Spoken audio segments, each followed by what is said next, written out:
भोपाल की भोजपाल समिति की ओर से कहा गया है कि तिलक लगाकर और कलवा बांधकर आने वालों को ही गरबा कार्यक्रम में एंट्री मिलेगी। साथ ही एंट्री गेट पर आधार कार्ड चेक किया जाएगा।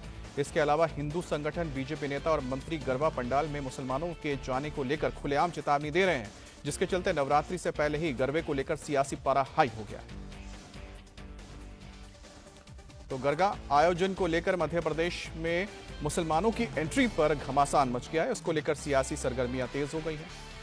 दरअसल कई समितियों ने गरबा कार्यक्रम में एंट्री को लेकर नए नियम बनाए हैं। भोपाल की भोजपाल समिति की ओर से कहा गया है कि तिलक लगाकर और कलवा बांधकर आने वाले ही गरबा कार्यक्रम में एंट्री ली जा सकती है और साथ ही एंट्री गेट पर आधार की चेकिंग की जाएगी।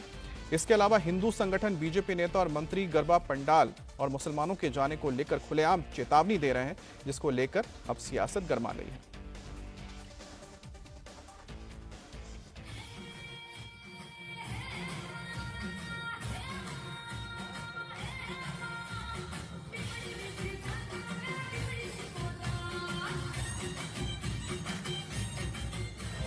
बस 3 दिन का इंतजार, हर जगह गरबा का यही शोर सुनाई देने वाला है।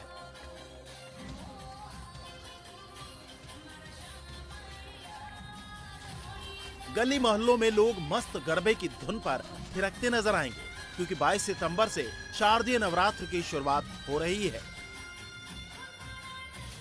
हालांकि नवरात्रि उत्सव शुरू होने से पहले ही मध्य प्रदेश की राजनीति गर्मा गई है।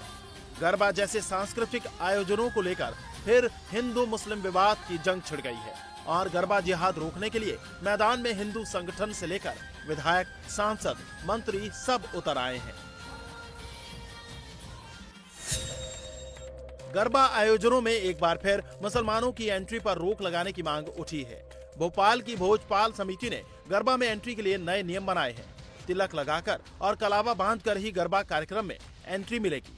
आधार कार्ड या किसी अन्य पहचान पत्र से ही धर्म की पहचान होगी। गरबा कार्यक्रम में सिर्फ सनातनियों को ही एंट्री दी जाएगी, जिसे लेकर समिति ने ड्रेस कोड लागू करने की भी मांग की है। मध्य प्रदेश में तमाम हिंदू संगठन गरबा के लिए नए नियम बनाने में लगे हैं। तो भोपाल में बीजेपी सांसद आलोक शर्मा का कहना है कि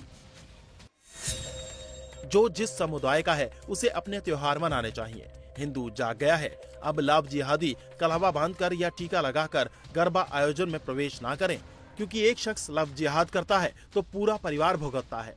मोहन यादव की सरकार में किसी भी लव जिहादी को छोड़ा नहीं जाएगा। गरबा आयोजनों में केवल हिंदुओं और सनातनियों को ही आना चाहिए। हिंदूवादी संगठनों का कहना है कि गरबा पंडालों में आकर मुस्लिम युवक युवतियों से छेड़छाड़ करते हैं। ये धार्मिक आयोजन होता है, ऐसे में मुसलमानों की एंट्री पर पाबंदी लगाई जानी चाहिए। वहीं कैबिनेट मंत्री विश्वास सारंग ने भी इसका समर्थन किया। उन्होंने कहा है कि गैर हिंदुओं को गरबे में आने की अनुमति नहीं मिलेगी। गरबा हमारी सनातन परंपरा का पावन पर्व है, जिसमें मां दुर्गा की पूजा की जाती है। जो सनातनी हैं और हिंदू धर्म का पालन करते हैं, उन्हें ही गरबे में आने की अनुमति होगी।